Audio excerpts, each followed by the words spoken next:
হযরত আলী রাদিয়াল্লাহু তাআলা আনহু বলেন, হে মুমিনগণ, তোমরা মনে রাখবে যখন মানুষের চোখ ফজরের সময় খুলতে শুরু করবে এবং তার হৃদয়ে যখন আল্লাহ তাআলার ইবাদতের জন্য শখ জন্ম নিবে, সেই ব্যক্তির জীবনে সাফল্য আসবেই। অনেক হাদিসে বর্ণিত আছে যে সকল ব্যক্তি ফজরের সময় উঠে ফজরের নামাজ আদায় করে আল্লাহ তাআলা তার রিজিক বাড়িয়ে দেন, আর আল্লাহ তাআলা যদি তার রিজিক বাড়িয়ে দেন তাহলে তার জীবনে সাফল্য তো আসবেই। এমনকি নিয়মিত ফজরের নামাজ আদায় করলে বান্দার শরীর ও মন দুইটাই সুস্থ থাকে। নাম্বার 2, যে ব্যক্তি দিনকে বুঝতে শুরু করবে। হযরত আলী রাদিয়াল্লাহু তাআলা আনহু বলেন, আল্লাহ তাআলা যে ব্যক্তিকে দিনের বুঝ দান করেন তখন আল্লাহ তাকে নিজের মেহবুব বানিয়ে নেন।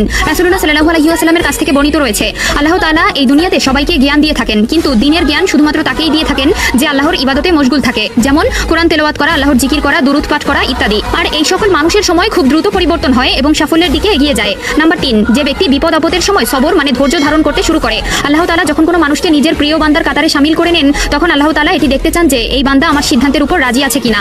আমাদের সব সময় মনে রাখতে হবে যে ব্যক্তি আল্লাহর সিদ্ধান্তে খুশি থাকে, আল্লাহ তাআলা দুনিয়াতে এবং পরকালে তার জন্য বিশেষ শান্তির স্থান রেখে দিয়েছেন।